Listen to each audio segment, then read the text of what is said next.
Hey guys, it's Kaz here, and today I'm going to be doing my July wrap up.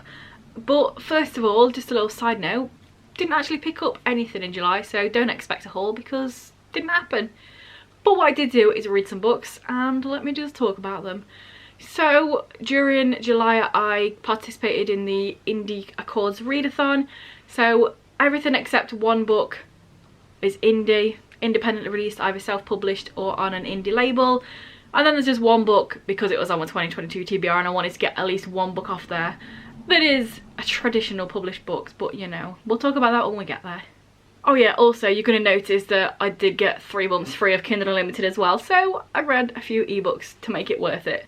But let's just kick straight into it. So first up, the first 2 things I read, might as well add them together because they are both Kim Reaper. So I read Volume 1, Grim Beginnings, and Volume 2, Vampire Island. This is a comic and it's about a girl who is just at college doing a thing, but then as a side job she's a part-time reaper to reap all the dead things. And it's cool because even though it's called Kim Reaper, we're actually kind of almost following a different character as well as her. So there's this girl that really likes Kim, and then she accidentally finds out she's a reaper. Then they go on these journeys.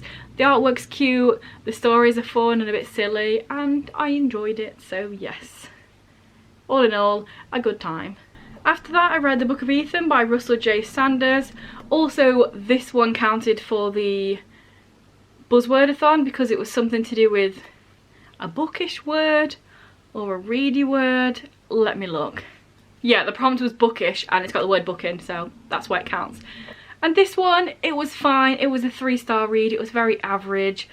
The story was fine, but I just didn't really care while reading it.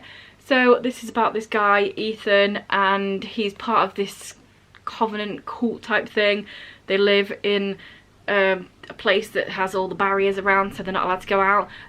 Some of the men are allowed to go out to work to get some money, but they're not really meant to be interacting with all those heathens out there. And it's about him and him realising his sexuality. It's also about him realising that maybe his dad, who is the prophet of this place, isn't a good guy and isn't looking at their best intentions. And part of the story is also he does get out of the covenant thing. It's not a spoiler, it mentions that. And there's this black guy that he meets, and within his covenant thing it's very homophobic, very racist. So it's also Ethan learning that homophobia and racism is not the one, and that black people are people, and that being gay is alright. So yeah, like the synopsis, the storyline, what it's trying to do, I thought was good. I enjoyed it, but I didn't really care about any of the characters. The writing wasn't anything to write home about, as you will. And also it was quite slow, even though it's a thin book. That is a theme for another book on here, so yeah. But it was quite slow, and I felt like stuff started happening at the end and then none of the actual interesting stuff was wrapped up. So I'm like, bro, that bit of the story could have been interesting. You could have brought that in a bit earlier and then we could have seen the repercussions of that, but it didn't happen. So it was kind of like, yeah, it was alright, it was fine. After that I read Antarctica Pioneer's Voyage of the Belgica 1897 to 99, which is kind of almost by this guy called Greer, I want to say Greer, might be wrong. Where's his name? Oh, edited by Geir O'Clover. But it is a book that is put together by Fram Museum, so you can only get it at that museum, therefore it's independent, it's their book. And as you can tell, it's about the Belgica expedition. I've read more about this a few months ago when I read Madhouse at the End of the World, which is an amazing book.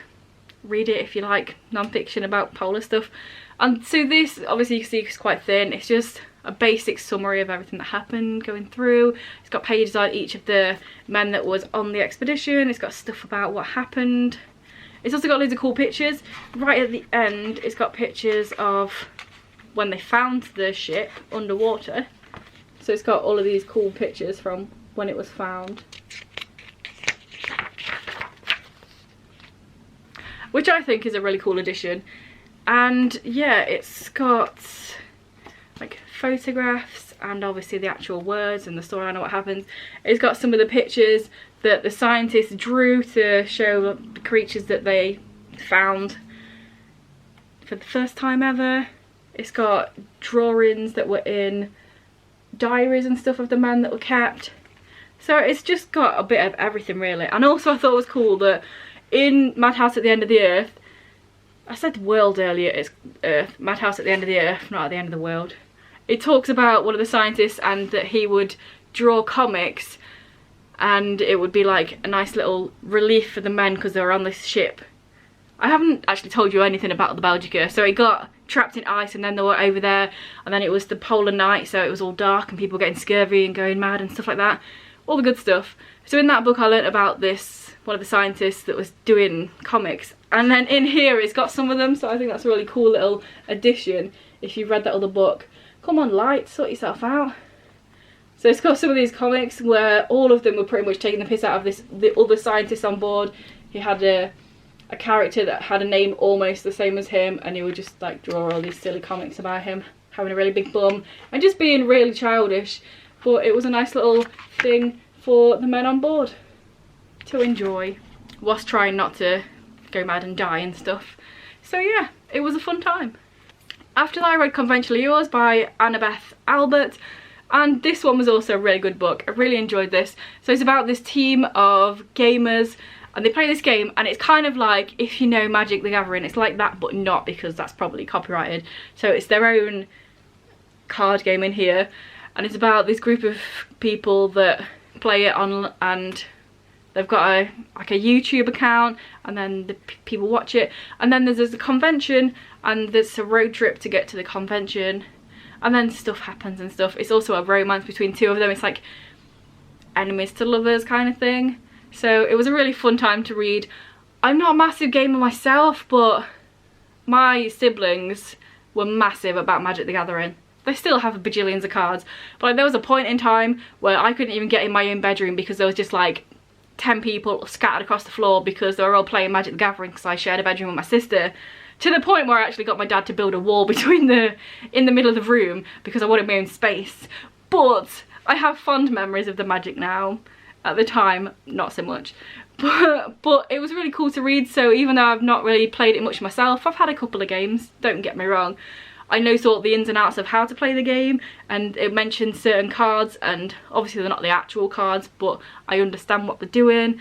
Like, at one point they're talking about a deck that when some cards go into the graveyard, they can dig through the graveyard and get the cards out of the other player, and I was like, I know what that means. So yeah, it was really cool, I really enjoyed it. I liked the sort of slow burn, enemies to lovers sort of thing, it was really sweet. Also, one of the main guys, like these two enemies to lover guys, one of them, it's not like specifically said in here, but he has some sort of, or maybe he has some sort of neurodiverse qualities to him, but it's not specifically stated, it's mentioned. His parents are like actively trying to make him get a diagnosis, but he's like, why do I have to be a thing? Why can't I just be me? Sort of thing. So I don't know what that rep means to people that are actually neurodiverse, but I enjoyed the book and I enjoyed that and I thought it was really cool and I liked the road trip aspect and it was a good time. After that, I can't even put anything here because it doesn't exist yet, but after that I beta read my sister's new book, which is going to be a novella. It's a bit longer than a normal novella because she just can't stop adding stuff, which is good because I really enjoyed it. And I can also let you know that it actually has a title. When I read it, it didn't have a title, and then I suggested a title, and guess what the title is? The one I suggested. So I read Vespers Artifacts by Kay MacLeod. It doesn't exist. I'm doing this. There's nothing there. I've not put anything there. It doesn't exist. But this was a novella that is part of this new Worlds thing. It's not the series that she's put out already. There's the Constellation Saga and there's the Mayamon Saga books. Shut up, I don't know. It's Mayamon books stuff. Anyway, there's those two which are getting more books in them. But then she's also put out this one novella which is a freebie if you join her email address thing. And then this novella, Vespers Artifacts, is within the same world as that. So it's cool, it's got loads of different fantasy stuff going on. It's got all your normal things like elves, dark elves, and people that have magical stuff, and fairies and goblins. I don't know if there's fairies and goblins, I might have just made that up. But it's got all these stuff in, and she's sort of pitching it as kind of like Terry Pratchett in that she's going to have loads of different books in this world. and they're all going to be standalone, but they're all going to weave together little bits, like a little nod. You'll meet characters that you already know if you've read the other books. So it's really cool like that. And yeah, I really enjoyed it. It was a very good time, and can't really say more about that because it doesn't even exist yet properly. It's still being tweaked, but yeah, I enjoyed it. So we're about halfway through. I'm going to head you on over to a message for one of the spawns, and then I shall be back with the rest of the books.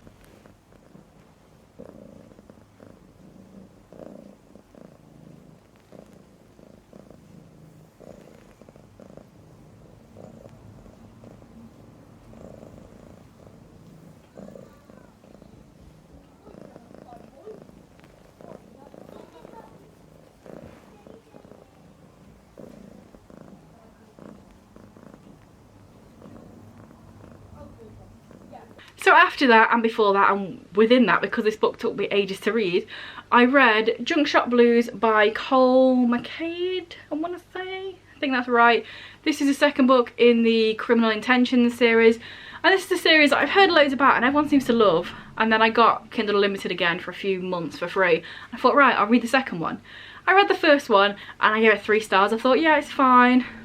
Maybe you just need to read a few more, get to know the characters a bit more. Yeah, unfortunately, I can say that this series is not for me, which is not a bad thing really, because it's like 30 books and that's a lot of commitment. But I gave this book 2 stars, maybe even 1.5. It was not for me. It was like 200 and some pages, really small. It took ages to read. It was so boring. It was such a slog to get through, but I'm not really a DNFer and I wanted to know what happened, but also why, because nothing happened interesting in it. So this is a series that follows 2 detectives and each book is a different case, which is something that I love watching on TV. I mean, give me that sort of trope on TV and I will lap it up. CSI, Criminal Minds, all that jazz, give me it. But, oh, I wasn't a fan. First of all, the murder was just really boring. Literally halfway through the book, because I was reading it on my Kindle and I saw that it was a halfway mark. By halfway through the book, they talked to one person of interest and met 2 other people that said, oh yeah, I knew that guy that died, but I don't know anything about it. That, and halfway through the book, I was like, what? This is so boring. The murder was boring. At least in the first book, I gave it 3 stars because the murder was quite interesting. It was really elaborate. It was like a mass murder and crazy weird stuff was happening. This one, it was just really boring. And then it's really obvious who did it. And then they definitely did it. And then sort of the ending was boring. The characters, not a fan. These 2 grown-ass men, one in the 30s, one in the 40s, and they both act like children. They're both like little grumpy, mardy, don't know how to hold a conversation with each other. Like miscommunication, but grown-ass men instead of YA. And it's really irritating, and I find both of them really irritating. And we're meant to sort of be intrigued by both of them, but I don't care. They're just children. They act like idiots. They were like, oh, grumpy, I'm not going to talk to you. Oh, do they like each other? Apparently it's going to be a thing that they're going to get together, but I don't care. I don't want them together. I don't want to see them. I don't want to read about them. I don't care.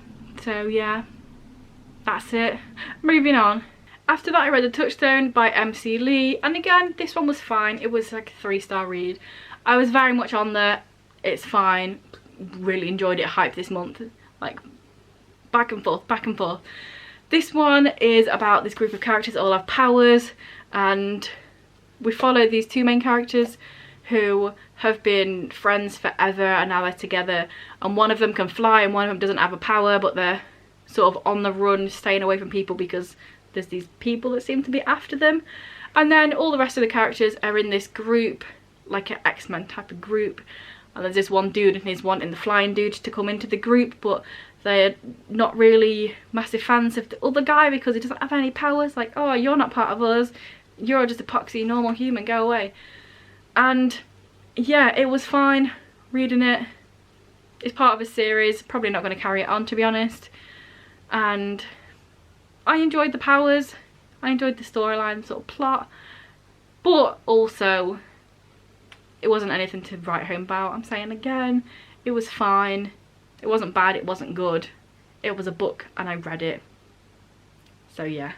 After that I read 4321 by Courtney Stevens. This is the only book on here that's not indie, because it was on my 2022 TBR and I wanted to get one of them read, and I really enjoyed this book. I thought it was really good. This follows 4 characters who were on a bus and it got bombed. Everybody else died. They are the 4 survivors, and it's following their story. There's also a road trip element in here. So apparently this month I'm really enjoying the road trip element books, because this and Conventionally Yours are probably my 2 favourite books this month, other than my sister's, which was great. But yeah, we're following these different characters. It's multiple perspectives you see from them. It's also really interesting the way it's written. So as we're reading the book, we're finding out more of what happened this year ago when the bomb went off. Like, one of the survivors was the girlfriend of the guy that did the bomb, so she is holding a lot of different feelings than maybe some other people were. 2 of them have been friends and then in a relationship for like pretty much all their life, and they also live on this sort of compound is not the word I'm after, like commune, but it's written in a nice way instead of a like we're in this commune and we don't like outsiders. It was like we're in this commune and we just sort of work together and everybody helps out kind of thing. So it's nice to read that, because it's something I've not really read about, like a commune in a positive light instead of a negative one, which is interesting because I read a negative one earlier in the month. And then yeah, then there's another guy and he's sort of related to somebody else, and they've all got sort of things that happened on the day. They're all sort of interconnected and stuff, and it's about these characters and them all meeting so they can go to this sort of exhibition. So one of the medics that was on the scene and helped these people got the bus that got bombed, and then he has this YouTube channel and he's been doing the bus up as sort of a commemorative thing for the survivors, and that's going to be the opening, and these people have been invited to go to the opening and see it and see what's happening. And yeah, I thought it was a really interesting read. I've never read a book or heard of a book with that sort of synopsis before, so it's definitely an interesting one. I very much enjoyed it. I liked all the characters, I liked the story, I liked it all. It was good. Yes. After that I read my second fan book, and that is Roald Elmerson and the Exploration of the Northwest Passage. And this again is non-fiction about this expedition, polar expedition, and in similar vein, it's got words, it's got pictures, it's got photographs, all the good stuff. Also, something I didn't mention earlier in the Belgica one, at the end of it, it's got loads of other explorations that happened, and then at the end of this it also goes through a lot of different explorations that happened for the Northwest Passage. And I thought it's really cool because it means that if you're sort of reading it and want to know more about these different people, then straight here you've got lists, and it also has a map and it shows you where these other people got, and where Amundsen finally went through it and did it first, like got all the way through. And I just thought that was really cool. So it's like extra reading if you find any of them interesting. Yeah, this is about Amundsen and him going through the Northwest Passage for the first time and all that jazz. Also got quite a bit about Inuits in Canada who helped and showed them how to do stuff and build igloos and all that jazz, and talk about like the clothing and stuff that helps. And that is something that Amundsen took through to his other expedition, so he was also the first person to reach the South Pole, and a lot of the things that he learned from the Inuits in this expedition he took on to that one, and that's why he survived and Captain Scott died. It's not really why that happened, but it was probably a factor. He listened to people that actually live in there, and Captain Scott thought he was better than everybody else because he was an upper Englishman. But we won't talk about that. But yeah, fun times, really easy to read stuff, yes. And then last but not least, I read Love and War. I can't remember who this is by. I read the first 4 issues. There's a 5th issue that comes out on like the 9th of August, which I'll read, and then that'll be a full volume. But yeah, this again was on Kindle Unlimited and it was a fun time. It was sports contemporary, which I love. For some reason I don't play sports, but I really love reading sports contemporaries, whether in book or comic form. And this one is quite cool because it's about tug of war. So these characters play tug of war, and then it's also like just a contemporary slice of life. These people doing stuff, relationships, friendships, all that jazz. It's a good time, and I'm interested to read the last volume of this issue, which will be soon. A few days now. They're good times. I like the artwork, it was cute, the storyline was very simple, sweet, fun, enjoyable, all that. Yes. So there we go, those are all the things that I read in July. Let me know down below what you read in July, if you took part in the India Accords Readathon.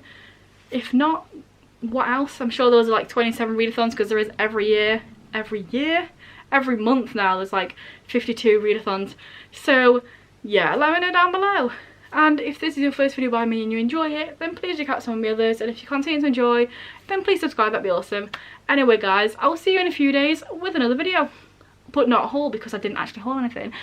Bye.